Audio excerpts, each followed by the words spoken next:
की बात माननी पड़ती है। रात होती है, दोनों फिर से गार्ड ड्यूटी के लिए तैयार हो जाते हैं और एक बार फिर वो क्रीचर्स समंदर से निकलकर बाहर आते हैं। लेकिन आज डेविड को डर नहीं लग रहा। उसने फायर किया पर आज ग्रूनर कुछ भी नहीं करता। वो डेविड को बाहर छोड़कर लाइट हाउस का गेट बंद कर देता है और खुद चुपचाप अंदर बैठ जाता है ताकि डेविड खुद सीख सके कि इन क्रीचर्स से कैसे लड़ा जाता है, वरना वो लड़ते लड़ते मर जाएगा। डेविड चीख कर मदद मांगता है लेकिन ग्रूनर उसकी मदद नहीं करता। इसी तरह लड़ते लड़ते वो रात कट जाती है और सुबह हो जाती है। सुबह ग्रूनर ने देखा डेविड लाइट हाउस के गेट के बाहर खून में लथपथ बैठा था। अब उसने सीख लिया था इन क्रीचर्स से कैसे लड़ना है। उसके अंदर का डर जा चुका था। इसी तरह वक्त गुजरता गया, रातों को उन क्रीचर्स से लड़ते हुए और दिन भर ग्रूनर के लाइट हाउस के काम संभालते हुए। ये आइलैंड अब उसके लिए एक बंद घर जैसा हो गया था। वो हर वक्त ये सोचता रहता कि कब ये जगह छोड़े, कब आजाद हो। समय के साथ साथ डेविड का उस फीमेल क्रीचर के साथ एक अजीब सी दोस्ती बन गई थी। डेविड को उसके लिए अब बुरा लगने लगा था। अब उसे समझ आया था कि अपने लोगों को छोड़कर अकेला रहना कितना मुश्किल होता है। शायद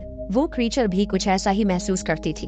डेविड ने उस क्रीचर को एक नाम भी दिया, एनेरियस। और फिर एक दिन उन्होंने देखा कि उन क्रीचर्स के अटैक्स धीरे धीरे कम हो रहे हैं। डेविड सोचता है शायद सर्दियों में वो कहीं और चले जाते हैं जैसे वेल्स करती हैं, या फिर शायद उन्हें समझ आ गया था इन दोनों से लड़कर कुछ नहीं मिलेगा। लेकिन ग्रूनर ने उसे साफ कह दिया, बिल्कुल नहीं, वो फिर से अटैक करेंगे। अब वो खुद को रिप्रोड्यूस कर रहे हैं, उनकी तादाद बढ़ती जा रही है। कुछ और दिन ऐसे ही गुजर गए। एक रात डिनर के बाद ग्रूनर और डेविड ने वक्त काटने के लिए चेस खेलना शुरू किया। लेकिन यहीं पे ग्रूनर से एक बड़ी गलती हो गई। वो दोनों खेल में इतने उलझ गए कि लाइट हाउस की लाइट्स ऑन करना ही भूल गए और अंधेरे का फायदा उठाकर क्रीचर्स ने उन पे अटैक कर दिया।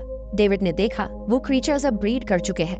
उनकी तादाद इतनी ज्यादा थी कि दो लोग मिलकर भी ज्यादा देर तक नहीं लड़ सकते थे। गन्स के बुलेट्स भी ऑलमोस्ट खत्म हो चुके थे। किसी तरह बचते बचाते वो लाइट हाउस के टॉप तक पहुंच गए। लेकिन इस बीच ग्रूनर के पैर में गहरी चोट लग गई। वो क्रीचर्स लाइट हाउस में घुसने की कोशिश कर रहे हैं और डेविड और ग्रूनर को कहीं से भी बचने का रास्ता नजर नहीं आ रहा। उन्होंने हार मान ली, लेकिन खुशकिस्मती से सुबह हो गई थी। जैसे ही सूरज धीरे धीरे उभरता है, वो क्रीचर्स लाइट हाउस छोड़ के समुद्र में वापस चले जाते हैं। अनारियस ग्रूनर के जख्म को ठीक करने की कोशिश करती है, लेकिन अब तक डेविड को समझ आ चुका था कि वो इन क्रीचर्स के साथ ये लड़ाई जीत नहीं सकते। बुलेट्स भी अब खत्म होने के करीब हैं। उनके पास खाना भी इतना नहीं है कि ये ज्यादा देर तक चल सके। अगले दिन खुशकिस्मती से जब डेविड लाइट हाउस के बाहर इधर उधर घूम रहा था, उसने समुद्र में एक जहाज देखा। वो जल्दी से अंदर से फ्लेयर गन लाया और जहाज को सिग्नल देने गया।